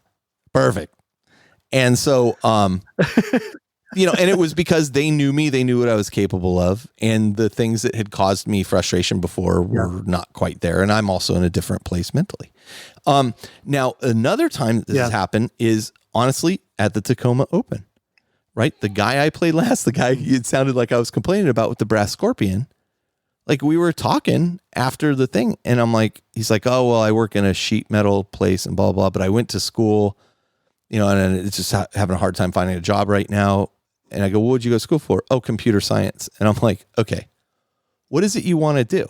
Oh, well, I want to do this and I want to do that. Listen, email me at this email address, right? Take a look at the roles that we have in the company. That role may not apply to me, but I can find out who the hiring manager is and have them have a conversation with you, and we can see if it's a good fit. Like, just because he was pleasant to play with, I mean, whether we disagreed about a rule or whatever, I mean, it wasn't a big point of contention.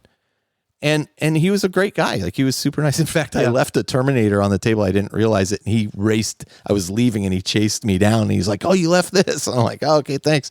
Yeah. But I mean, again, that was an opportunity that, because we share this mutual interest, and it could be anything. It could be golf. It could be, for some people it's the military. Like, I was in the military. When I meet somebody and they're like, "Oh, I served in the military." It's like, "Oh, hey, we kind of have that in common," and we talk about it. This is yet another opportunity where you can network, especially if you go into conventions and that kind of thing. There's a lot of people to meet out there, and you never know.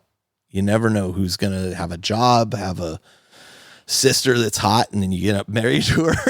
You just never know, right?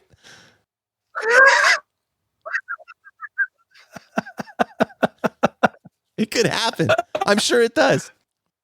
Yeah. So Craig, who we both know, we talked about on the cast, when we were at Adepticon, I was telling him that I was having an issue with one of my employees, and I had never dealt with that before. I didn't know what to do. Mm-hmm. And he gave me really good advice about how to let someone go. Yeah. And it was not a pleasant conversation that I had to have. And I knew he was a customer at the store, and then became my friend. Oh, got it. And the way he taught me how to do it was really cool. And very, very helpful, because I was nervous about it the whole time. And he's runs a lot of companies. He's a CEO. And I would never have been able to get that advice from someone at that level, right? Like, I would have had to go pay someone tons of money. We were just grabbing a burger at Adepticon, and I mentioned, like, "Oh, I'm worried about this guy," and he talked me through it. And I think there's that other aspect of you get to hang out with people that you wouldn't also normally get to hang out, because we're all interested in this thing. Yeah. And you get to learn, like, in that, that's a very specific example of someone teaching me something I didn't know how to do outside of the hobby. Yeah. In your professional career. Yeah, in my professional career. But there's lots of opportunities from other, like, that we get all the time from people in your playing community, in your store, things like that. Absolutely. Yeah. So let's do this. Let's take a short break, and then we'll come back, and we have a few more topics to cover, probably another 20, 30 minutes at most, and then we'll close out the show. So we'll be right back.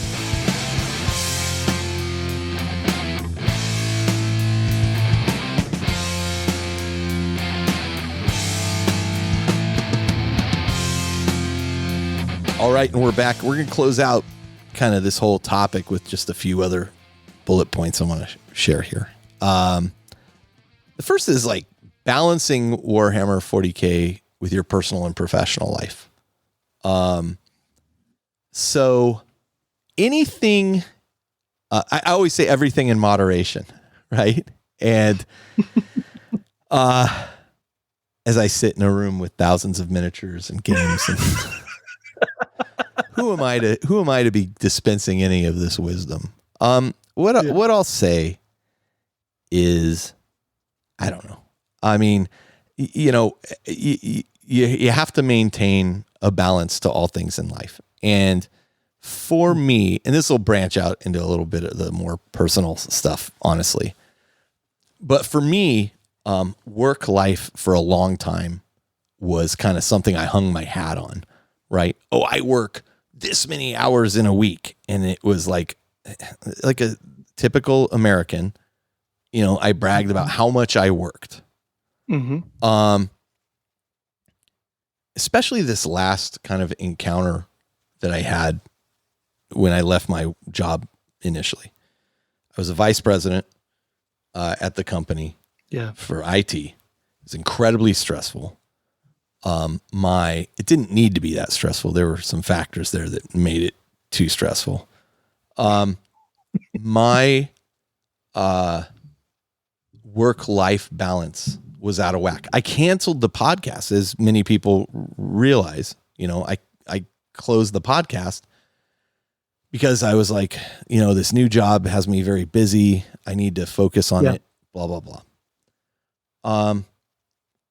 The problem with that is, and I didn't get a lot of 40K played in that time either. And the problem with that was, like, everything was out of balance for me that direction. Like, I focused too much on the professional. Now, like, one could say, like, oh, you can also focus too much on your gaming and lose out lose a job or lose relationships because you're focused on the wrong things. You always got to just like maintain a balance in my mind. And I was out of balance, and I grew slowly out of balance. Like, it was kind of like, you've heard the frog in the boiling water analogy, where like you put a frog in water and then you just turn up the degrees of heat a little bit, and then just a little bit more and a little bit more over a period of time. And next thing you know, the frog's cooked. Right. And the frog doesn't realize it, like, cause it's just gradually getting hotter. That was kind of the situation for me. For me personally, it took the passing of our friend Doug, unexpectedly in an accident, which I've talked about on the show before. I can now talk about it and not get quite as emotional. But it took for me, Doug passing, for me to suddenly like get kind of slapped in the face by Doug. Was an incredibly successful guy in his field at the time. Years before, he'd kind of retired at this point, but he had kids. He had a life. He was incredibly talented painter for Warhammer 40K, fun to play against, a funny guy, good looking, charming. Like, people loved him. We jokingly, like, his nickname was Handsome Doug. Just a lot of fun. Always doubting himself too. Like, hated his voice. Like, I'd be like, come on the show, you're fantastic on the show. I don't know my voice. Oh, okay, whatever. When Doug passed, for me, I was like, oh my God, like, this could end tomorrow. I could be walking across the street and get hit by a bus.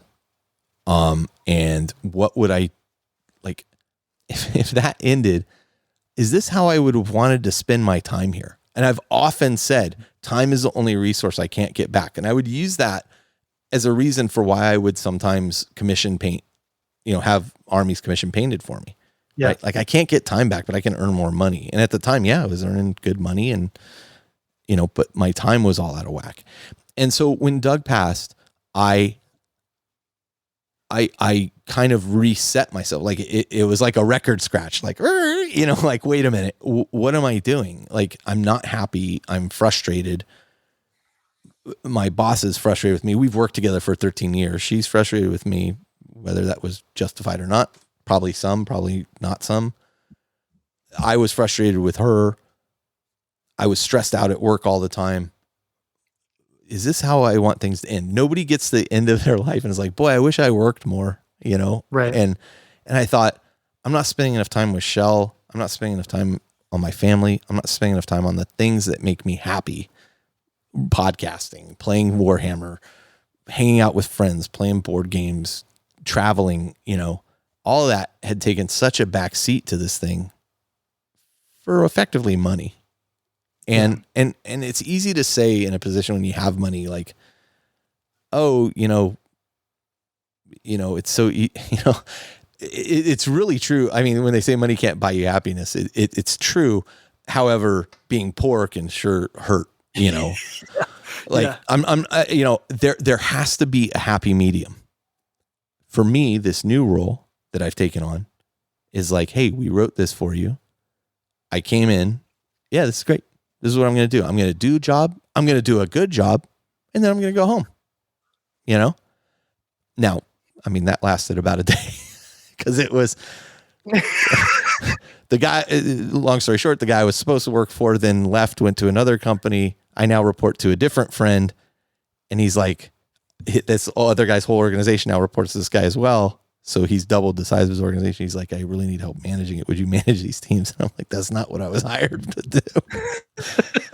But if he needs help, I'll help. How can I help? And every team he throws at me, he's like, these are all senior engineers. They know what they're doing. You're not going to have to, do a lot of work. This group is all run by this guy. He knows what he's doing. You're really just going to have to be there and be a guiding force. Cool. I'll do it. Whatever. But if it becomes too much, okay, I don't want to do this anymore, because I'm also in a different headspace, right? I'm in a headspace of I am loyal to the people I work with and the person I work for. Am I loyal to the company? Sure. I hope the company does well, but I'm not going to put my work-life balance out of whack again.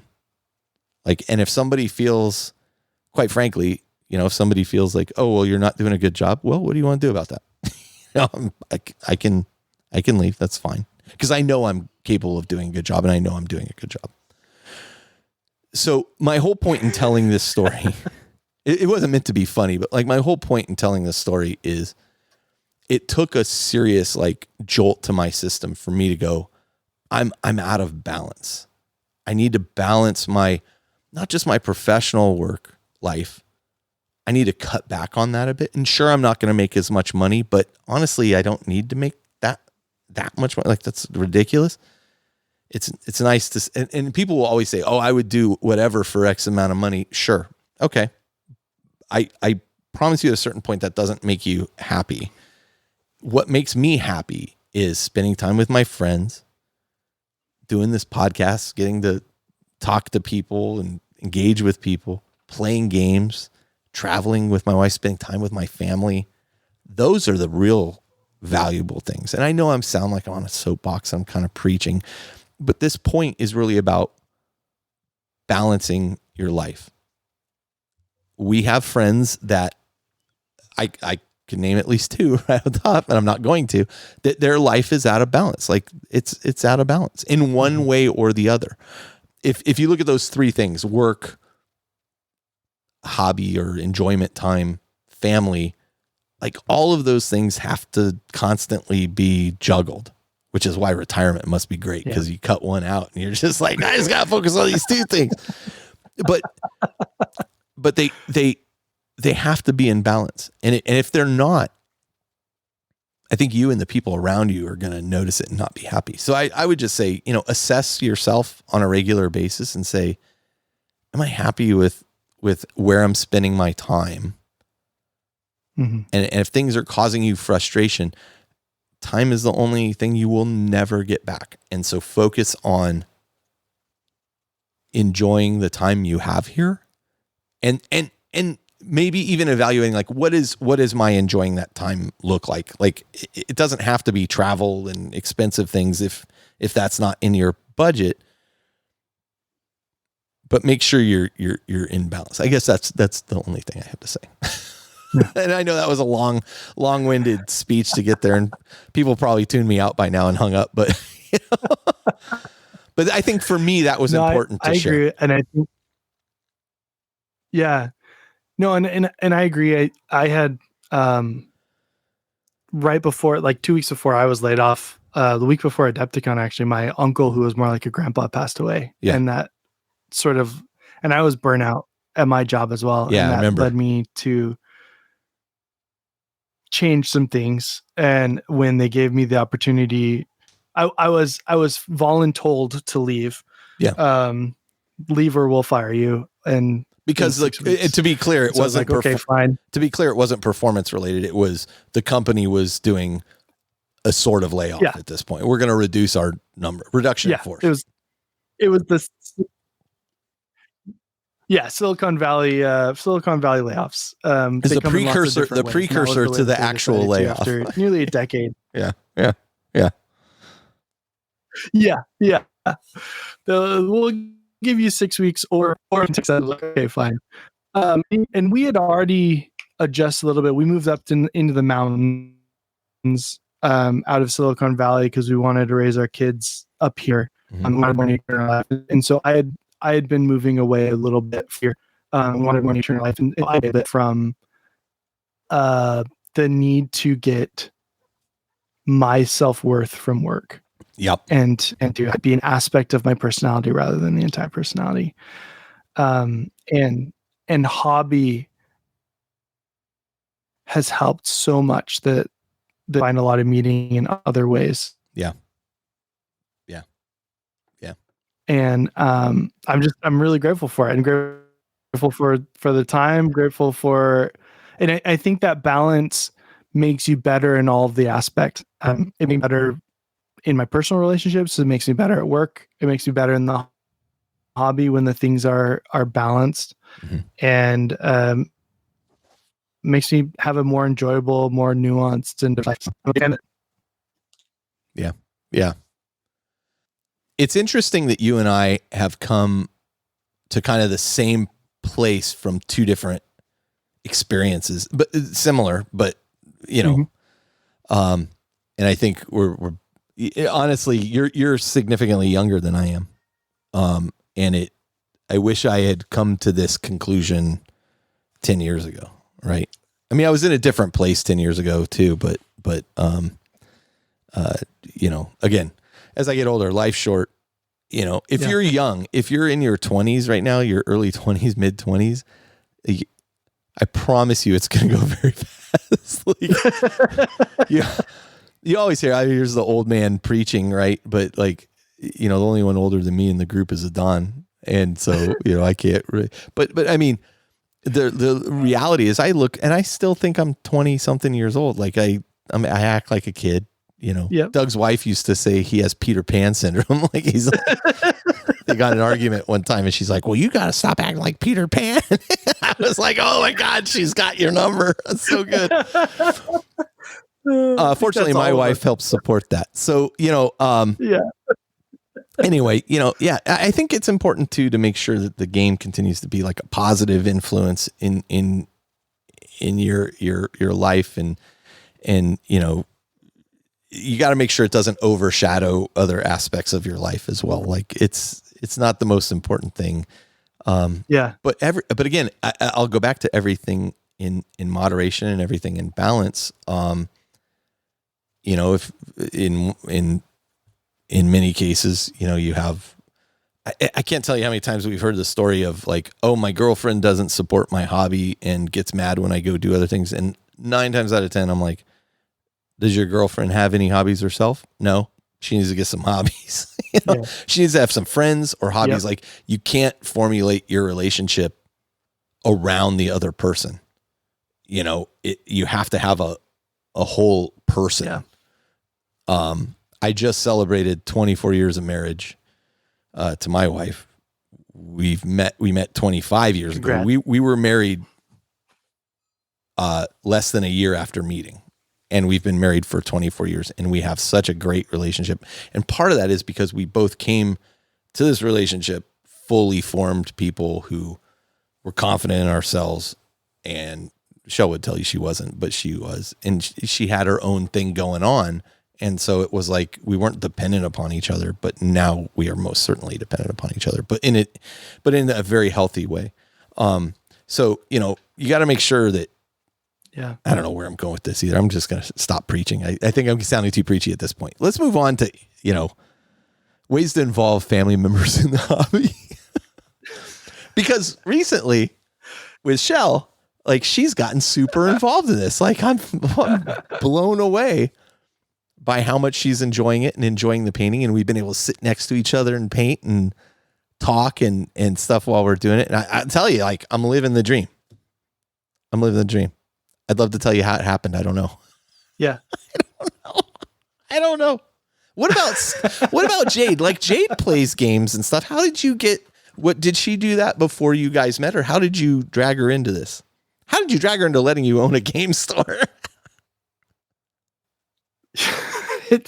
There's a lot to that. And when we started dating in college, and I would go play Warhammer on Thursday nights. Mm-hmm. And we had gone on a couple dates, and she asked me what I was doing. I was like, oh, I'm going to go hang with some people. And I didn't want to tell her because my previous girlfriend of that had called them my little dolls, and I was worried about hang out with some people. And I didn't want it too early. I was like, get to know her, get her to like you a little bit before you share that you paint miniatures. Mm-hmm. And she's like, oh, can I come? And I said, yeah, but I'm going to be gaming. It's not going to be like me dating, on a date with you. Right.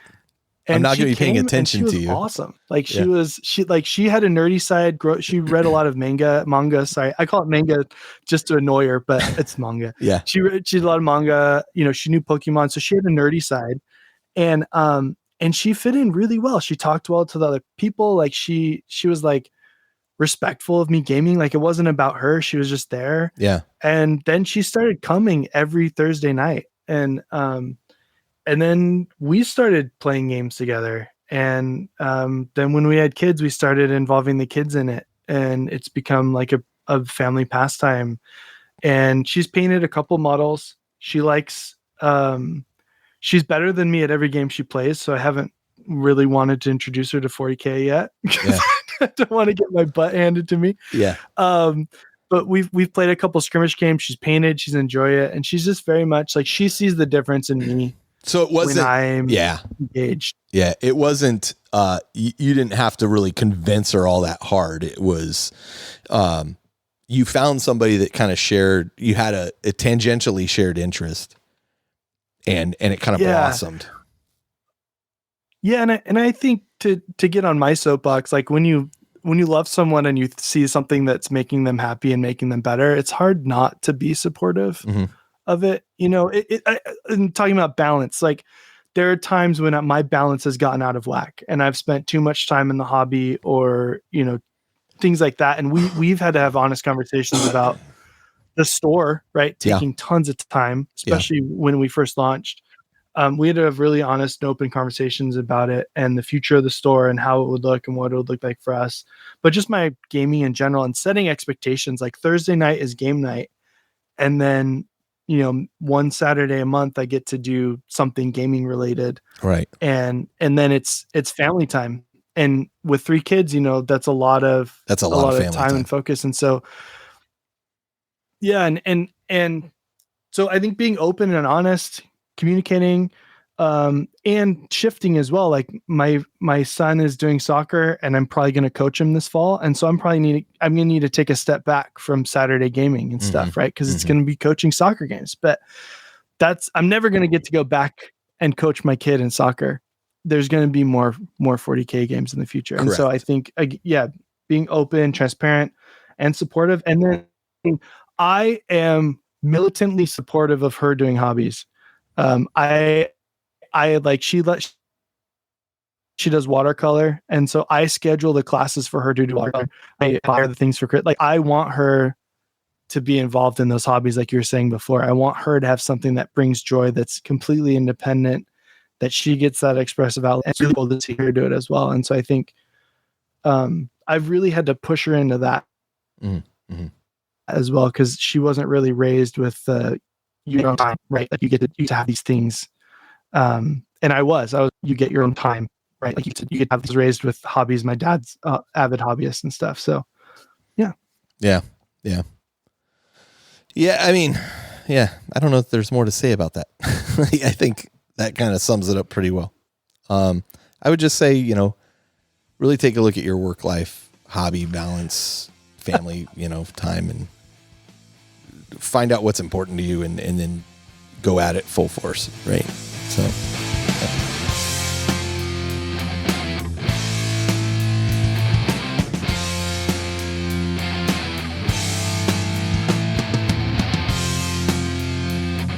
Okay. And so we're back and we're going to close out the show, and I think we kind of meandered there long enough at the end, so I don't think there's more to add there. I will throw at the end of the episode the track from my friend Dan, and you guys tell me what you think on the music, and should we change our title music? I think it sounds pretty cool, especially the first 10 seconds. I don't know if I should just do the first. I think I'll just do a few seconds, like not the whole track. Like I'll just do a few seconds so you get the sense of like. Maybe I'll even throw in there like. This is the independent character, you know, just so you get a sense of what we would do. Okay. As usual, if you could leave us reviews on iTunes, we super appreciate it if you're using iTunes. iTunes is the biggest distributor for us for podcasts or whatever platform you're using to listen to podcasts. If you can leave reviews on that, we greatly appreciate it. We have our Facebook page, obviously. We have our Patreon going on. You can find all the information for that on theindependentcharacters.com. But additionally, we have the Hobby Progress Challenge going. We are well into August at this point. We're halfway through August. This is the second month. I'm hoping to reveal next month what some of the prizes are going to be. But get the tanks painted or get your cavalry, or I don't remember what's it called in fantasy, the big guys, or in behemoths or whatever they're called in the monsters. Yeah. You know, look at the rules. They're on the page, and that'll tell you what you can pay. If you have any questions, let us know. But I'm so impressed with everybody that is just plowing through this. Like the amount of activity and the amount of enthusiasm is like unlike anything I've seen in a long time. It's just super exciting. And it gets me super motivated too. So thank you so much. Skye, where can people find your game store? You can find us on herrickgames.com, or you can venture on up to Boulder Creek and visit us on one of our game nights. There you go. Fantastic. I will provide, as usual, there's a link in our show notes to Herrick Games. And you know what? I need to put a banner up on the website for you as well. So let's get that done so that we can stop trying to spell your name. Thank you so much for filling in for Josh, Skye. Super appreciate it. We'll obviously have you back again at some point. But until next time, this is Carl. This is Skye. And we're coming to you from the Astronomicon or somewhere in Boulder Creek, where some of your best experiences will come from gaming. Work less, game more. There you go. Thank you so much.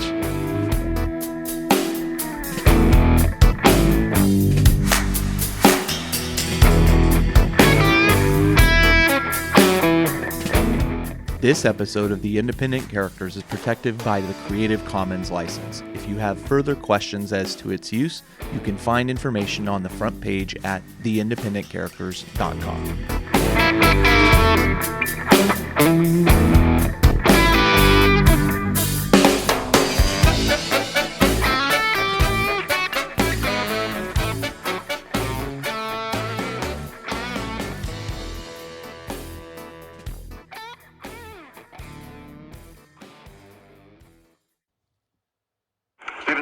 I didn't sell out, son. I bought in. Keep that in mind.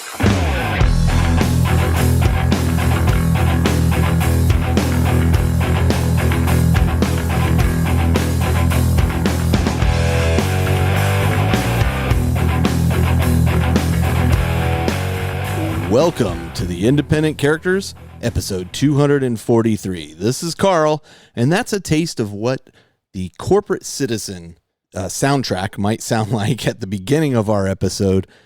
Give us some feedback and tell us what you think about that for a new opening theme music. I know it's probably not that big of a deal, but it kind of rings with me. And this is my friend's band, Corporate Citizen. They're from Southern California. They're Southern California punk band. And just for the sake of completeness, at the end of this intro here, I'm going to go ahead and play that whole track off of their album Ruin Town, which is called Choking Hazard. So if punk rock, hardcore punk rock is not your thing, you're probably not going to enjoy the rest of the song, but you never know, maybe you will. And give them a listen. There's a link in our show notes for episode 242 to their Facebook page where you can find links to all their music. So anyway, give us some feedback, tell us what you thought, and we'll see you next time at episode 243, either with or without this music. Take care. I didn't sell out, son. I bought in. Keep that in mind.